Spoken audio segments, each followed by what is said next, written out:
Hello everybody, welcome back to my channel and welcome to my August reading wrap up.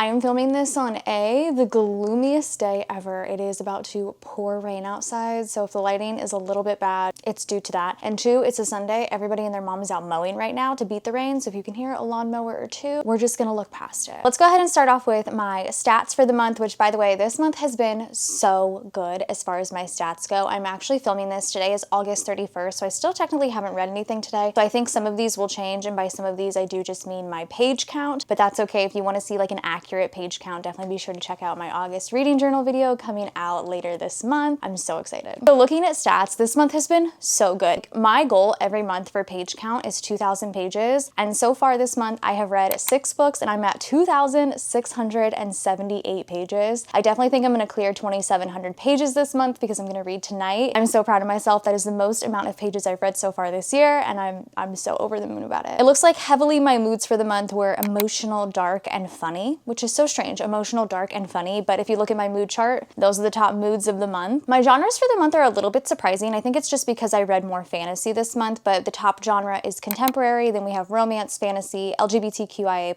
thriller, science fiction, literary, horror, and historical at the bottom. Crazy. Usually horror is like at the top. That's my reads for the month. And my average rating for the month is a 3.92, which I also think is really, really good. I did have 1 3-star this month. Otherwise, everything else was pretty great this month. So getting into everything I read this month, there is going to be a reading vlog coming very, very soon next week featuring a few of these books, so be on the lookout for that to see more in-depth thoughts. At first, I read the Murderbot Diaries Volume 1 by Martha Wells. Volume 1 meaning this is the first 2 books, which is All Systems Red and Artificial Condition. Now, I'm not a sci-fi girly. This actually wasn't even on my personal TBR. This was on my husband's TBR, but I actually really enjoyed the Murderbot Diaries. I gave it a 3.75. I rounded it up to a 4-star on Goodreads, but I was really surprised by how much I really enjoyed this. There is a lot of science fiction talk, which is to be expected. It's a sci-fi book, but I kind of glazed over most of that, and I was just kind of there for the plot and for the story, and I really enjoyed Murderbot. So Murderbot is a security unit robot, and he is pretty sentient, to be honest. He kind of hacked his system, his governmental system, so he is very aware of everybody and everything around him, and he doesn't really care about anybody. He just wants to kind of hang out in his room and watch like trash reality television. He does have a team that he's a part of in the first book, in All Systems Red, where the team is on like a lone planet and they are doing some sort of like scientific investigative work, and it kind of goes rogue, it goes awry, and he saves them, and they realize he's a little bit more sentient than he lets on. He has hacked his system, and that's where both of the stories kind of go from there, where he just kind of saves the day each time, and it's just kind of fun to be in the head of someone who hates humans but takes care of them and cares for them. Pretty funny. I do think I'm gonna go ahead and continue on in this series. I think I'm gonna get all the volumes since this is my husband's. It's the first one. I think I'll stick with the volumes versus all the individual stories. I had a really good time with this and I was really shocked by it and I enjoyed it. Will I watch the show? Maybe. But I did enjoy this a ton. Next, one of my Book of the Month books. If you're not signed up for Book of the Month, I highly suggest it. I'll put my link down below. You get your first book for $5 if you use my referral code, and I get a free book, so I would really appreciate it. But if not, totally cool. I read The Compound by Aisling Rawle. This is a book that I have been really looking forward to since I heard about it. It was marketed as Love Island meets Lord of the Flies. And this is another one that I gave 3.75, rounded it up to 4 stars on Goodreads, because I really liked this. I don't think a lot of people are going to like this. I think it's very Love Island, day by day Love Island. So we're following from this girl, I've already forgotten her name, Lily. So Lily is in this house. She wakes up in the compound with like 10 or so other girls, and they have to wait for the boys to come,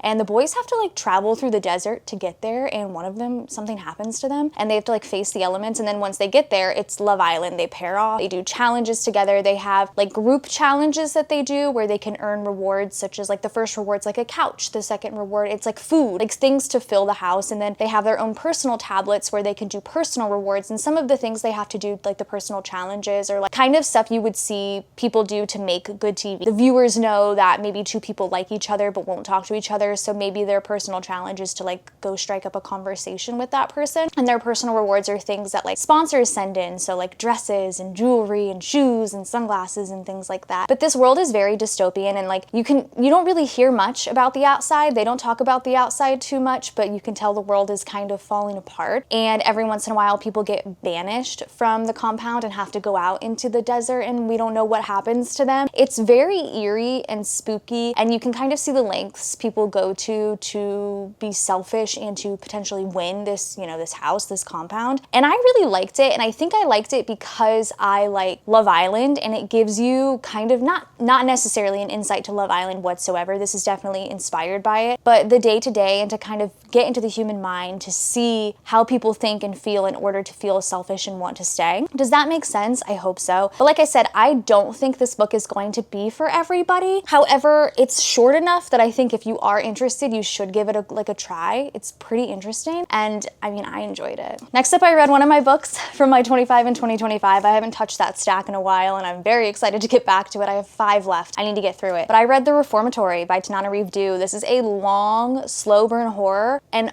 oh wow is an understatement. I gave this 4 stars initially. I think I would retract that and go back and give this a 5-star if I really thought about it, because this book was absolutely incredible. So I always say, like, I love a quick punchy horror, but I think I've come to realize that I really do love a good, long, slow burn horror that really just creeps in. And this is so terrible. It's historical horror. There are ghosts in this, but like the ghosts are not the real horror if we're being so for real. So in this book, it is 1950s in Florida. We are following both Robbie and Gloria. They are brother and sister. And when we first start this story, they are walking to school, and an older white boy whose dad basically runs like a street, a town, I don't know, comes over to try and like essentially assault Gloria. And Gloria and Robbie are 2 little black kids, and this is 1950s Florida South. So he goes to kind of like hit on Gloria and essentially kind of assault her, and Robbie, being the younger brother, sticks up for Gloria and kicks him. He literally just kicks him, but that is enough. Robbie is going to see a judge. The judge puts him in the reformatory, which is a step away from prison. And on Gloria's end, Gloria is doing everything she can as a young black woman to get her brother out of this like essential prison. She is going to talk to people from the NAACP. She is traveling to find lawyers and people that will get him out, and she's doing so much. So when we're following her and that side, we're getting that. And then on Robbie's perspective, Robbie can see what they call haints, which are ghosts, people that haven't quite passed on yet. And haints are normally like friendly-ish to a point, but sometimes can be a nuisance. And so when he goes to the reformatory, he realizes that this place is filled with them. Like, something is not right about this place. The headmaster, the warden, is one of the worst characters I have ever read about in my entire life. Like, I actually, thinking about him, I haven't thought about him since I finished this book, gives me almost a visceral reaction, because he was such a disgusting, horrible character. I genuinely hate a character. Like, Tananarive Due wrote this character so well that I just genuinely hate this person that may or may not exist. I don't know. Robbie is trying to live day to day in the reformatory while trying to figure out a way to get out, and he teams up with 2 friends, and they are trying to figure out ways to kind of pass the time. And it's just horrifying and sad, and just absolutely just one of the worst experiences I feel I can read. The ending was really great, and I really enjoyed the way this wrapped up. It was very fast-paced at the end, which I really enjoyed for such a long, slow burn book. The first like 100 or so pages, he hasn't even gone to the reformatory yet. I don't believe. It's just a ton of build-up of learning about all of these people and why they act the way they do in this town. And it's so much information, but it just all builds to such a great point. This was such a phenomenal book. I'm obsessed with this. My only 5-star of the month, don't be shocked. This is Queen of Shadows by Sarah J. Maas. This is the 5th book in the Throne of Glass series. I'm almost done, you guys. I'm actually tonight starting the tandem read, and I'm so excited. I've been talking about it all weekend, and my husband's like, the tandem read. He doesn't even know what I'm talking about, but I'm just so excited. Anyways, I read Queen of Shadows. I gave it 5 stars. This was so good. The Throne of Glass series is just above and beyond one of the best series I have read. I feel like I'm so entranced by it. I can't stop thinking about it. I love the way Sarah J. Maas writes. Her chapters are so short, and there's so much information, but it's so like all this information you need, and it's just so punchy and incredible. incredible. Starting in the last book, Heir of Fire, we started following from multi-POV, not just from Selena's perspective. And I loved that. I loved following all my favorite characters, and that has continued into this book. And in the last book, everybody was kind of separated. They were all in different parts of the kingdom doing their own thing. And in this book, they all kind of come together, and it's just so good. There's like, I couldn't even, every time I would think to myself, oh, this is my favorite character. Another character would do something so cool and badass. I'd be like, wow, that's my favorite character. And then another character would do something. And I love this book so much. And I will say, in the ACOTAR series, Feyre, the main character, is perfectly fine. I like her. I like the girls in that series, but the bat boys, the boys, like really do it for me. The male main characters in that series are the best. In Throne of Glass, it is absolutely the opposite. The boys in this series are fine. Like, they're okay. They're just there. But the females are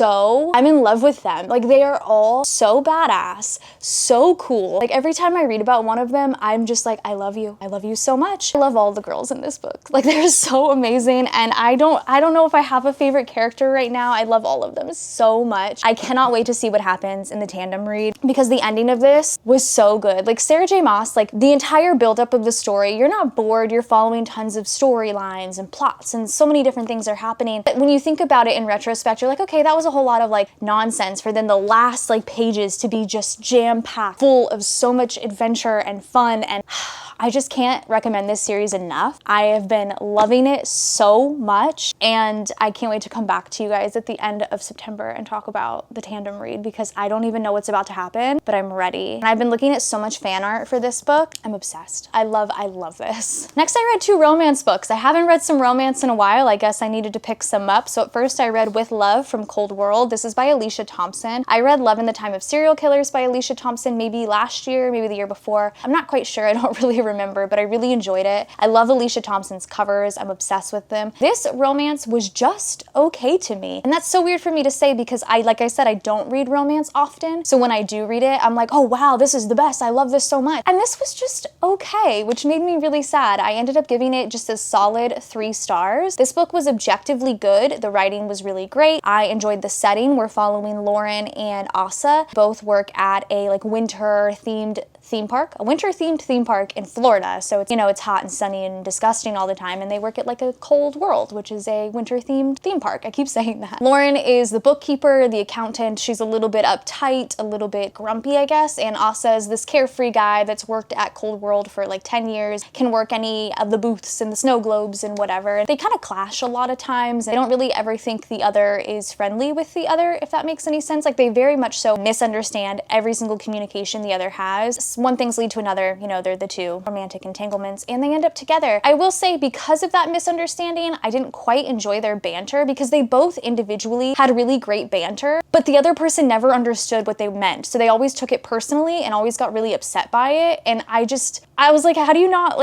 read between the lines there and get that this person's just being like sarcastic with you or just trying to make a joke? That like really bothered me. Like I said, objectively, this book was good. The writing was great. The setting was fun. I liked these characters individually. They both had really strong backstories that were very sad, but made them the adults that they are. And the spicy scenes were really great in this. I actually really enjoyed those scenes, but everything else just felt kind of weirdly forced. I didn't like much of the misunderstanding, and I felt like because they misunderstood each other so often, I just didn't see them as a couple towards the end. Does that make sense? I hope so. Again, these covers are stunning, and I love the writing, but this was just like a solid 3-star for me. And then last, I just finished this book last night, is Heartless by Elsie Silver. This is the 2nd book in the Chestnut Springs series. I gave this one a 4-star. I think a lot of people like this one more than Flawless. I think I actually like Flawless more. So this follows Cade, who is Rhett from the first book's grumpy older brother, and then Willa, who is Summer from the first book's best friend. So like I said, Cade is the grumpy older brother. He has a 5-year-old son, single dad, super grumpy. Like, did I say that? Like, they talk about how he growls and scowls like 100 times. And then Willa is a very young, carefree, just kind of live in the moment type of gal. Cade needs a nanny for the summer for his son. Summer recommends Willa. Willa comes in. They both have like a crush on each other, but their banter is pretty great, I will say. So Willa is amazing as a female main character. She is super funny, super witty, very carefree. I really loved her. I loved Luke, who is Cade's son. He was so cute. Like, I was obsessed with him. And obviously, because she's the nanny, he's the hot older dad, things happen. They end up together. It's a romance. You should have expected that. I don't really care for Cade. I think everybody talked about how he was like a hot daddy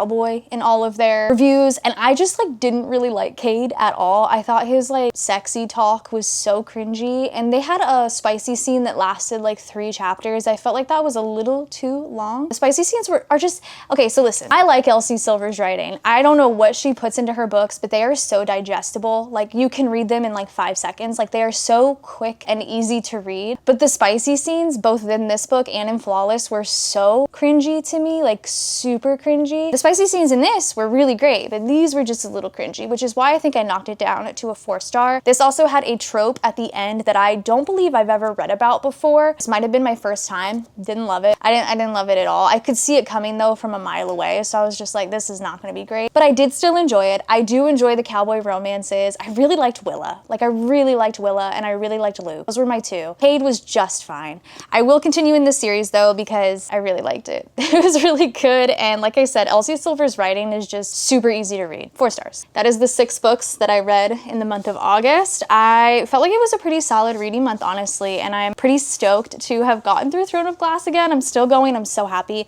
And I'm also happy that I read another like sci-fi. I was really happy about that. I hope you guys enjoyed this video. Let me know if we have differing opinions about any of these books, or if we have the same opinion, or if you've just been looking forward to reading these and I have swayed you or maybe told you to tread away. I'm not quite sure. But I hope you guys enjoyed this video. Nonetheless, go ahead and subscribe if you're not already, and I'll see you guys in my next one. Bye, guys.